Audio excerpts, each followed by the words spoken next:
This is Carolina Business Review. Major support provided by High Point University, the premier life skills university focused on preparing students for the world as it is going to be.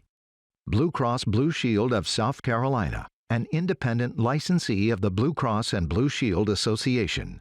Sunoco, a global manufacturer of consumer and industrial packaging products and services with more than 300 operations in 35 countries. Electricity, energy policy, natural gas, and now nuclear is being talked about again.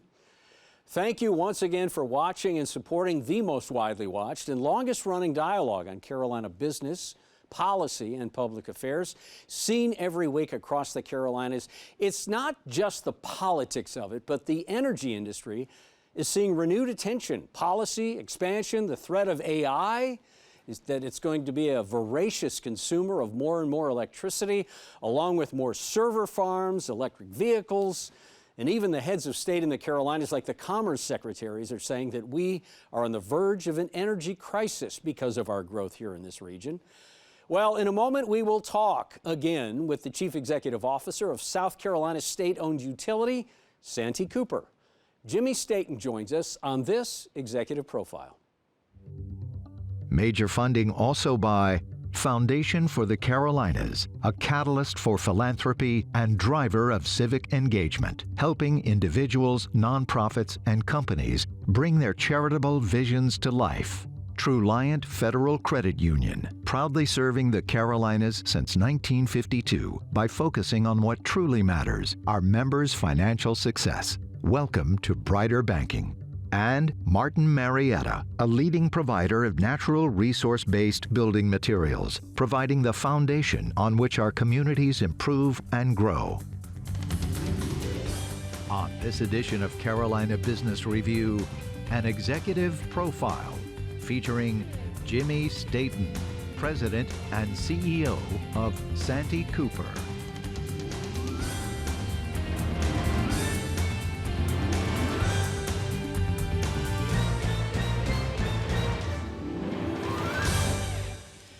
Hello, welcome again to our program. You may be one of the most smiling chief executive officers that I've had a chance to talk to. I appreciate that. And especially given, Jimmy, that you're in a business it's not for the faint of heart. So welcome and thank you. Thank you, Chris. Thanks. Pleasure to be here. Great to see you again. Thank you. Look forward to the opportunity to chat about what is going on and what I think is the most dynamic industry in the world at probably the most dynamic time in our history. You would have to feel that way, given that the Trump organization has changed some of the rules of engagement. But that seems like it's a wind at the back for the energy. So let's unpack this just a little bit. At the end of January of this year, Jimmy, you all had announced that you're seeking proposals to buy or partner with the VC Summer nuclear plant that's been mothballed now for a while. A lot of attention around that. But so that was a nuke that never really got started.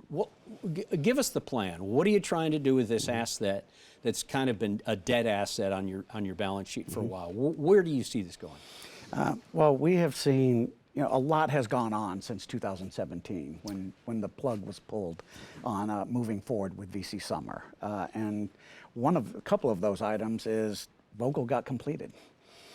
Southern did a great job, spent a fair amount of money, but they got it completed. So there's a completed design for the AP1000 nuclear facility. So that's been fantastic. Obviously, we've talked a number of times, even the last time I was here, about the growth that we're seeing here in the Carolinas and that we've got to continue to meet that growth. And again, nuclear, I think, has to be a part of that answer. And all of our customers are looking for carbon-free sources of energy. And so all of that kind of culminated in what should we be doing with what I think is one of the most unique assets in the country right now, particularly after we saw Duane Arnold in Iowa. The nuclear plant there is being restarted. Palisades in Michigan is being restarted. 3 Mile Island Constellation's going to restart those facilities. But that's not a utility company, right? That's Microsoft. Constellation. It used to be more. It's Constellation in conjunction with Microsoft. Okay. And again, most of this, I think, you're going to see people with big balance sheets participating in those restarts. So we saw those happening, and those are the older technology nuclear plants that have been shuttered that are now being reopened.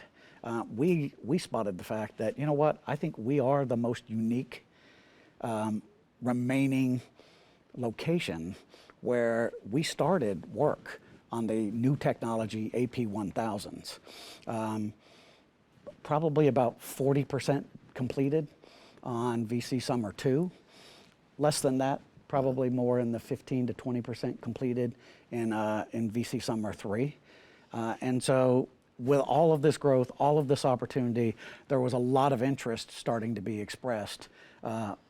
Is there a way to restart this to complete the work that went on? And so we thought, because there was so much interest, because what we were seeing, the best process for us is, let's do an RFP. Let's see what kind of interest is out there from folks. How do we do this? What are their thoughts? You know, we think we're pretty good from time to time, but we haven't cornered the market on smart ideas. And so we want to encourage people to come, bring us your ideas on how can we move forward with bringing VC Summer perhaps back to life. Did you get any pushback at all about the idea of restarting that internally to South Carolina? State House, the governor, anyone? Not at all. In No? fact, the governor's been incredibly supportive. He sent his Nuclear Advisory Council out to do a review. They were, and I'm proud of this, they were pleasantly surprised with the way that the equipment, the buildings had been maintained.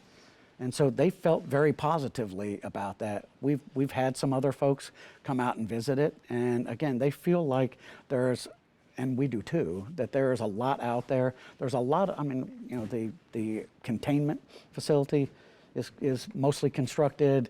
The office space out there is constructed. There are a lot of buildings in place. A lot of the systems were already put in place. So there's a lot more out there than I think what people might otherwise have realized. So for the geeks that are watching, the 7 years this has been mothballed or so, there hasn't been degradation in the assets out there on the ground? Not significant. I mean, again, you know, everything ages over time, but it's been well maintained by our team, the folks at Dominion, because they also own some of the property out there. It's been very well maintained, and you probably expect that. It's right next to an existing nuclear facility that's running, and so we feel pretty good about the way it's been maintained. It's not brand new, and so a lot of the things out there will have to be recertified.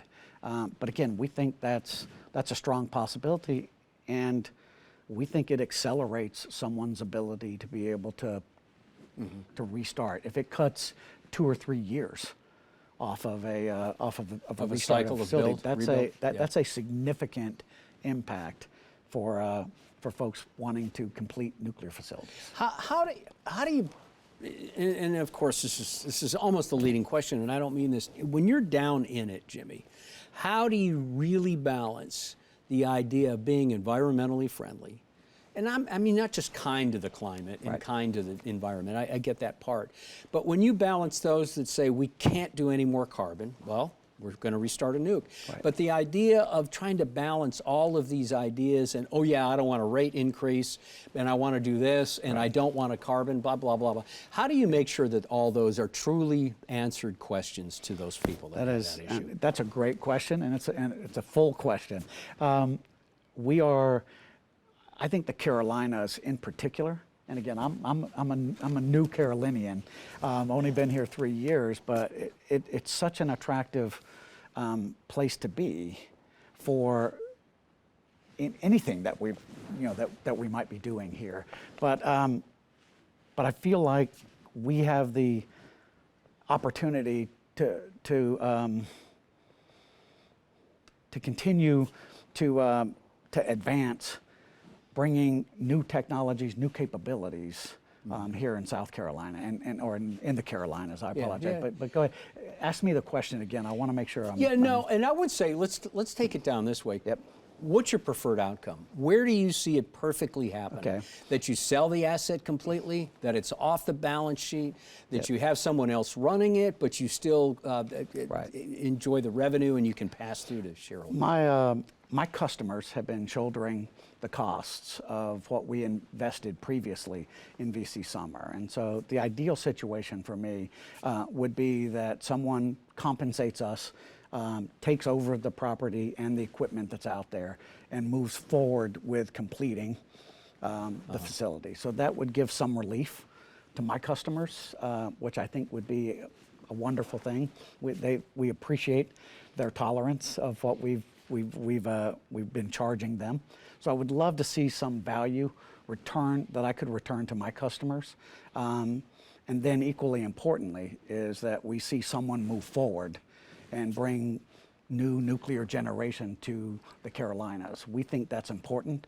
That's about, that area out there with 2 units could generate 2,000 megawatts. That's a significant addition to our footprint. That would also give us a little bit of the opportunity and maybe the runway to move away from coal-fired generation as a primary base load for us. Santee Cooper in particular, we're fairly heavy in coal still, but quite frankly, so too are all of us. All of the Carolinas is heavy in coal. And so I think having a new administration in place that is willing perhaps to give us more of a runway to ensure that we have the resources in place that might be carbon free, like nuclear, like solar, some of the other options that are out there, as we start to ramp down our coal footprint. I think that would be a perfect result. That way we can keep it reliable, and to your point, we can keep it affordable, so that as we install new facilities, we're combining them with these depreciated assets that we have, so that we can keep rates relatively stable. We think we can do that. One final question on that. What kind of interest have you seen so far since January 25th's announcement that you're looking for somebody? It's been incredible. We've had 50, very encouraging. We've had 50 folks express interest in the facility. Many of them have signed non-disclosure agreements so that we can get all of the information that they would need to assess the facility and what value they may want to provide for that facility. So I've been very pleased with the response that we've gotten. They have until May 5th. And you're really hoping not to extend that, but to wrap that up and have a solid. We'd like to not extend it. I mean, again, nuclear facilities are incredibly complex, and so we fully expect that whoever is interested and whoever makes it to the finals, if you will, the final round, is going to want to do some due diligence, and so we're factoring that into it as well. I'm sorry, Jim. Any idea? After the May 5th deadline, when would you expect to have a finalist announced and approved? It's a challenging question, because what I would like, we want to make sure that we give folks the adequate amount of time to do their due diligence, but there are also some deadlines that are in place right now at the federal level to get support from DOE in the form of low interest loans or no interest loans. So we want to make sure that whatever we do here enables the folks to qualify for those DOE activities. So new administration, we don't know if those might be extended. Though, does it? No, it helps us. It helps us, I think. This new administration, we find, is very interested in continuing to move forward with with nuclear. Right. And we need that. We need that support. And there was some question, would the DOE loans continue, that sort of activity continue? We feel pretty confident that's going to be out there, because I think the folks that want to finish this, they will be willing to put money into it, to put money at risk, but there's still a little bit of risk here, right? A little financial risk. I think a lot of the technology risk has kind of been taken off the table, because you've got you've got 2 AP1000s that Vogel's operating. You've got 4 in China. You have 4 more in China being constructed right now. So I think the technology risk is almost eliminated, but the financial risk, timing, resources, the impact of tariffs on costs, those sorts of things, that's still to be decided. Secretaries of Commerce in North and South Carolina, Michelle Saunders, who's former Secretary of Commerce, but Harry Lightsey in South Carolina, I know you know him, has said multiple times, at least on this program, and I've heard him quoted this way, that there's an energy crisis going on. Does that, paired with the idea that there are new policies coming out of Washington around energy, is this, and I don't want to overstate this, sir, is this going to be a renaissance in the energy industry in the United States? I think it will be. I think it will be, not just on the nuclear side. We've talked a lot today, and there's been a lot of discussion about a nuclear renaissance, and I think that should happen. And quite frankly, I think it should happen largely in the Carolinas. We've always been a leader in nuclear, and I think we should continue to do that. But with the new administration, we have the opportunity to move forward with natural gas fired generation in the states that, quite frankly, in the past administration, that might have been much more challenging. And so for us to meet what Secretary Lightsey has been able to do, and what has happened here in North Carolina, the only way for us to be able to meet those new demands is going to be all of the above approach to electric generation. We need natural gas. We need the flexibility that natural gas provides to be able to address the peaks and the lows in demand, and in order to be able to incorporate solar, which we think solar is a great resource, but it's an intermittent resource. It won't be base load, not as dispatchable, right? Yeah. And so we need something that when it comes up, we can ramp it down. We can do that with a gas plant, and then when night approaches, we need to be able to ramp back up. Yeah. We need that kind of flexibility on the system that only, in today's world, only natural gas is able to provide. So make investments in nuclear today. We've got an opportunity, I think, now to bring more natural gas into the Carolinas. Natural gas generation. Yep, natural gas generation, and natural gas. I mean, I think there felt like there was almost a moratorium on new pipelines being built. And now I feel like that's been opened up a little bit. We need more natural gas in the state. I think from both a new generation perspective, but it's also natural gas can be used as a demand side management tool as well, right? If you use natural gas, if you have natural gas at your house, you may use it to heat rather than use electric heat. 20 years ago, I would have said, I don't ever want to see that happen. And today, with all of the demand that's growing out there, having a little bit of natural gas coming in to relieve some of that peak need on the system looks very attractive today. You've been, you know how free markets work, obviously, because a bid and ask and prices and demand. In South Carolina, there is a faction of businesses that say we want to be able to buy our energy outside the market. We want to go and buy it like we buy anything. Right. Do they have a point? Is there a good argument to say that would alleviate some of it if they could go outside the market?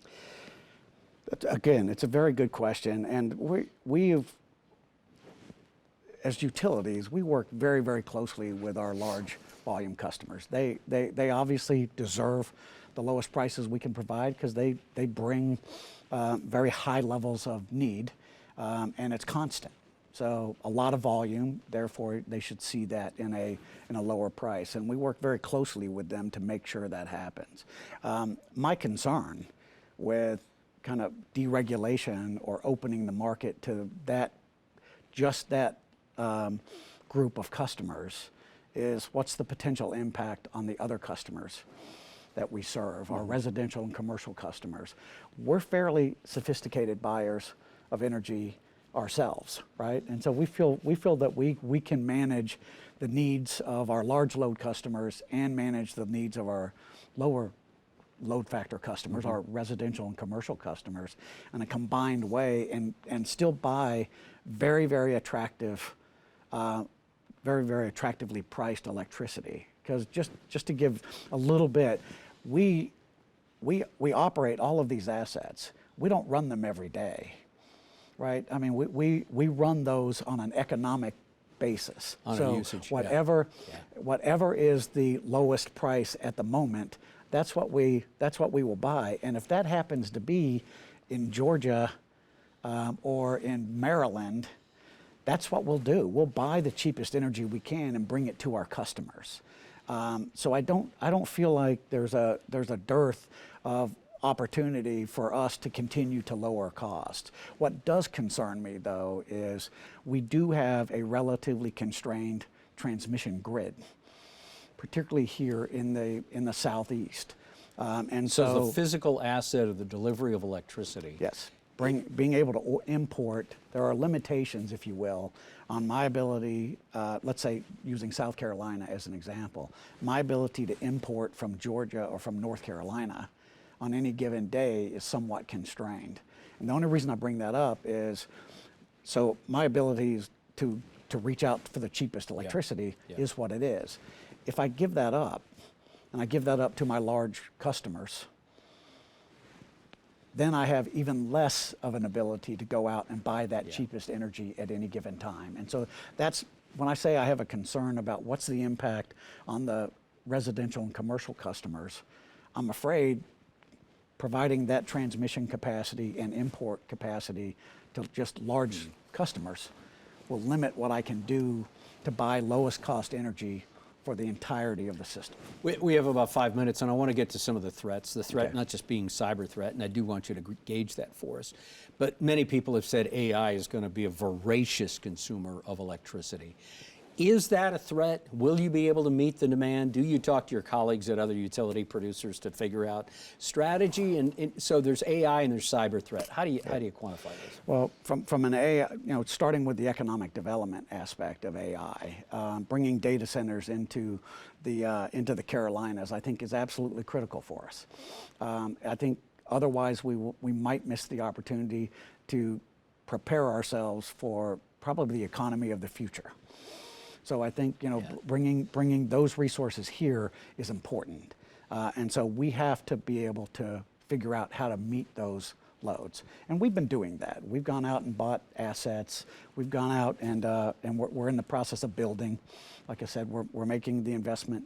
Hopefully, someone will be making the investment at VC Summer. We've got a natural gas plant that we're proposing. There'll be another natural gas plant, I think, right behind that one that we will seek to bring to the state. You think or you know? Come on, you got to be thinking about this. We're thinking about it. We're almost certain that's going to be the case. Okay. We're optimizing the other assets that we have on the system because, again, I think it's important for economic development long term that we bring those resources and that we figure out how to meet those needs. So we will meet those needs. It may take a little bit longer than what any customer would want, but quite frankly, it's happening around the country. And so everything is taking a little bit longer than what folks would like. So I think, again, we are so attractive here in the Carolinas, then I think we'll continue to build those loads. Now, the flip side of it is AI and its potential impact on cybersecurity. It's concerning. It's concerning to us as an industry. It's concerning to us as a company. How do we address we have to harness AI in order to be able to fight AI, if that makes sense to you, ironic, right? You've got a lot of folks that are targeting our systems all the time, and they are getting more creative and bringing more AI, artificial intelligence, to the table in order to address that. We have to have an equivalent amount on our side that is matching that and fighting and being able to push back against those potential invasions. So I think we have to invest in it. We have to bring it into our states. We've got to harness it because someone else is already out there harnessing it anyway. And literally a minute left. When you think about the threats, there were threats in North Carolina recently. I'm trying to remember, and I'm not going to get this right, Jimmy, over the last 3 years, people shooting at substations. How do you protect from that? The best way that you can. It's hard for us to build barriers around everything that we have, and so that's a challenge, but you can, having the right technologies in place cameras, those sorts of things that are wider ranging than what you might otherwise think. Use of drone technology to help protect some of our facilities. Those are the sorts of things that, as an industry, we're having to continue to bring to bear to ensure that we operate safe, reliable, affordable electric grid. Yeah. Jimmy, thank you. That was a half an hour, and we probably, well, I know we left a lot of things. We didn't talk about offshore wind. We didn't talk about other alternate sources. But thanks for being on the program once again. A lot going on. Thank you. Thank you very much. Appreciate it. It's always great to see you, Chris. Yeah, thank you, sir. And May 5th, quiet period till then, mostly, until you get mostly, that? Yeah, mostly quiet till then, and then we'll get feedback. And obviously, we're going to be sharing with our board and our other and the other folks that are going to be very, very interested in the Carolinas as to what we're doing. Thank you, sir. Good to see you. Thank you. Good to see you. Thank you for watching our program. If you have any questions or comments, it's pretty easy. CarolinaBusinessReview.org. Until next week, I'm Chris William. Happy weekend. Good night. Gratefully acknowledging support by Martin Marietta, Truliant Federal Credit Union, Foundation for the Carolinas, Sunoco, Blue Cross Blue Shield of South Carolina, High Point University, and by viewers like you. Thank you.